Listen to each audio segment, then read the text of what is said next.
लेकिन मुख्य धारा समाज सेवा की रही है। समाज के प्रति समर्पित होकर के जितना कुछ अपने युवा काल से लेकर अब तक वो करते आए हैं, करते रहे हैं, वो हम सभी समाज सेवा के प्रति रुचि रखने वाले लोगों के लिए एक प्रेरणा है, एक मार्गदर्शन है। सामान्य परिवार से, सामान्य समाज से, सामान्य राजनीतिक जहां अलग अलग करवट बदलती रही है, उसके बावजूद भी आपका यहां तक पहुंचना, हम सबका मार्गदर्शन प्राप्त होना, ये भारत के लोकतंत्र की सबसे बड़ी ताकत है।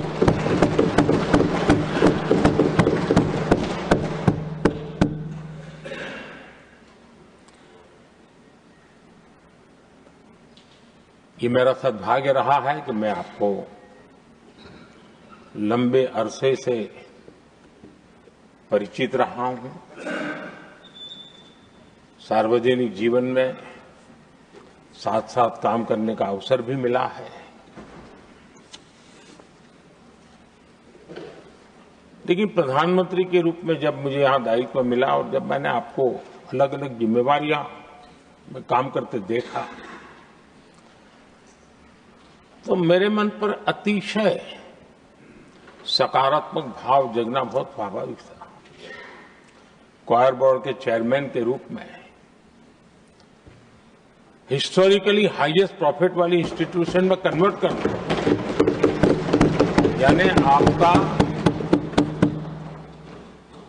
किसी संस्था के प्रति समर्पण हो तो कितना विकास किया जा सकता है और कैसे दुनिया में उसकी एक पहचान बनाई जा सकती है, वो आपने करके दिखाया। आपको भारत के कई क्षेत्रों बहुत कम लोगों को ऐसा अवसर मिलता है। आप झारखंड में, महाराष्ट्र में, तेलंगाना में, पुडुचेरी में राज्यपाल, लेफ्टिनेंट गवर्नर अलग अलग दायित्व संभालते रहे। और मैं देखता था कि झारखंड में तो आदिजाति समाज के बीच जिस प्रकार से आपने अपना नाता बना दिया था, जिस प्रकार से आप छोटे छोटे गांव तक दौरा करते थे, वहां के मुख्यमंत्री बड़े गर्व के साथ इन बातों का जब भी मिलते थे जिक्र करते थे। और कभी कभी वहां के राजनेताओं के लिए भी चिंता होती थी कि हेलीकॉप्टर हो या न हो, इसकी कोई परवाह किए बिना जो गाड़ी है आप चलते रहते थे। रात को छोटे छोटे स्थान पर रुक जाना, ये जो आपने एक अपना सेवा भाव था, उसको राज्यपाल के पद पर रहते हुए भी जिस प्रकार से आपने उसको एक नई ऊंचाई दी, इससे हम भली भांति परिचित हैं। मैंने आपको एक कार्यकर्ता के रूप में देखा है, एक सहयोगी के रूप में हम साथ काम किए हैं, सांसद के रूप में देखा है, अलग अलग पदों पर देखते हुए आज यहां पर पहुंचे। लेकिन मैंने एक बात महसूस की है कि आमतौर पर सार्वजनिक जीवन में पद पर पहुंचने के बाद कभी लोग पद का भार अनुभव करते हैं और कभी कभी प्रोटोकॉल में दब जाते हैं। लेकिन मैंने देखा है कि आपको और प्रोटोकॉल का कोई नाता ही नहीं रहा है। आप प्रोटोकॉल के परे रहे। और मैं समझता हूं सार्वजनिक जीवन में प्रोटोकॉल से मुक्त जीवन की एक ताकत होती है और वो ताकत हम हमेशा आप में अनुभव करते रहे हैं और ये हमारे लिए गर्व का विषय है। आदरणीय सभापति जी, आपके व्यक्तित्व में सेवा, समर्पण, संयम, इन सभी बातों से हम भली भांति परिचित हैं। वैसे आपका जन्म तो डॉलर सिटी में हुआ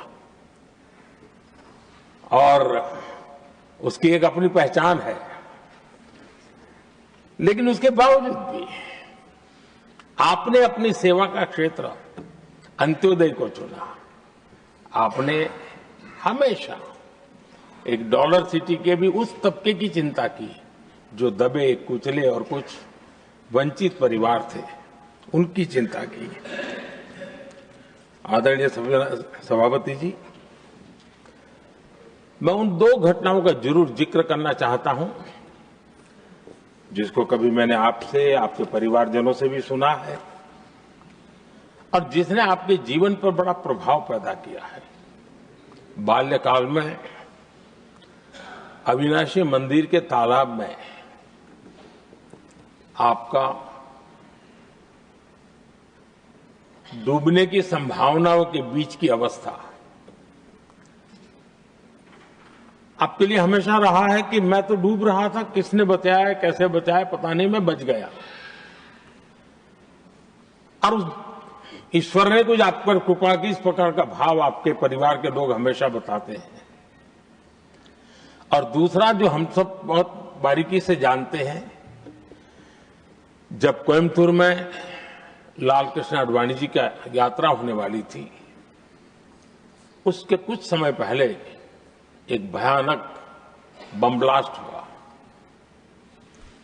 शायद 60-70 लोग मारे गए।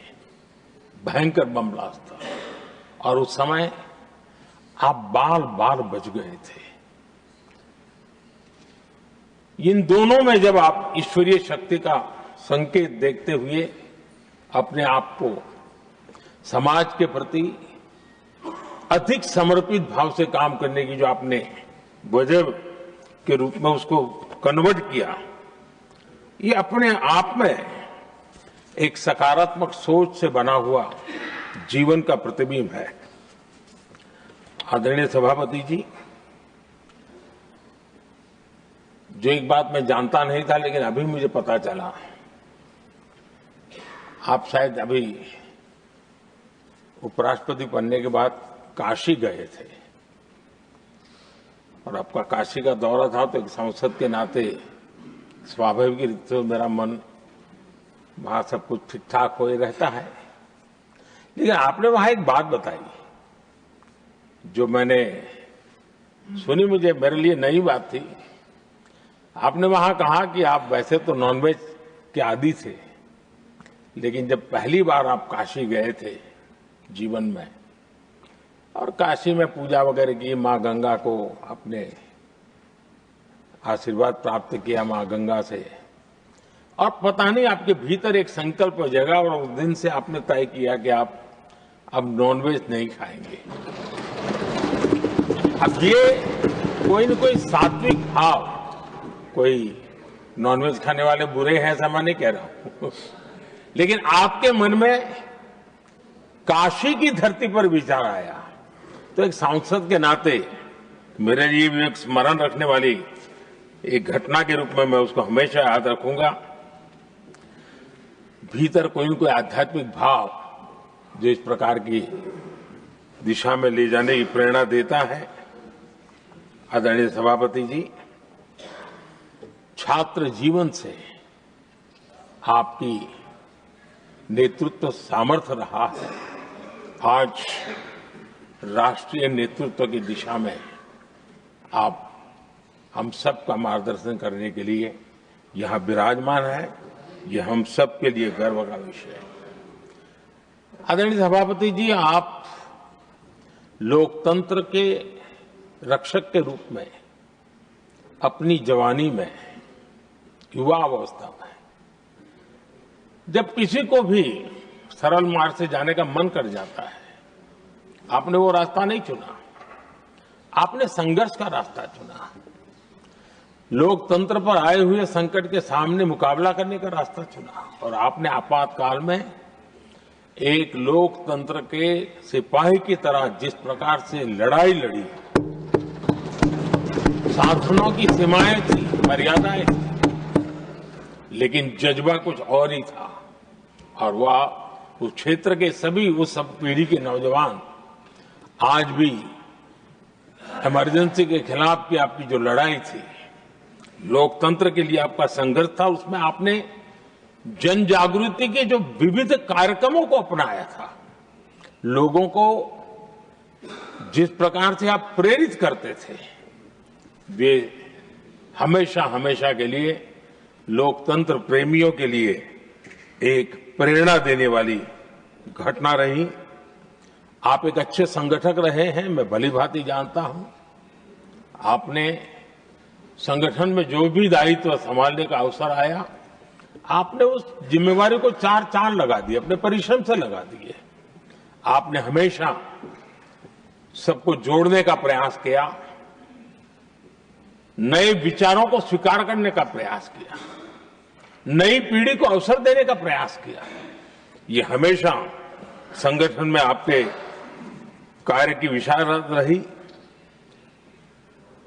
कोयम्बतूर की जनता ने आपको सांसद के रूप में यहां सेवा करने के लिए भेजा, और तब भी आपने सदन में रहते हुए हमेशा उस क्षेत्र के विकास के लिए अपनी बातों को बड़ी प्रमुखता से लोगों के सामने रखा, सदन के सामने रखा। ये आपका लंबा अनुभव सदन में सभापति के रूप में और राष्ट्र में उपराष्ट्रपति के रूप में बहुत ही प्रेरक रहेगा, हम सबको मार्गदर्शक रहेगा।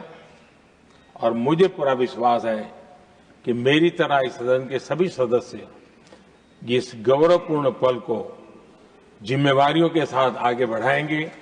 इसी भावना के साथ मेरी तरफ से, सदन की तरफ से आपको बहुत बहुत शुभकामनाएं देता हूं।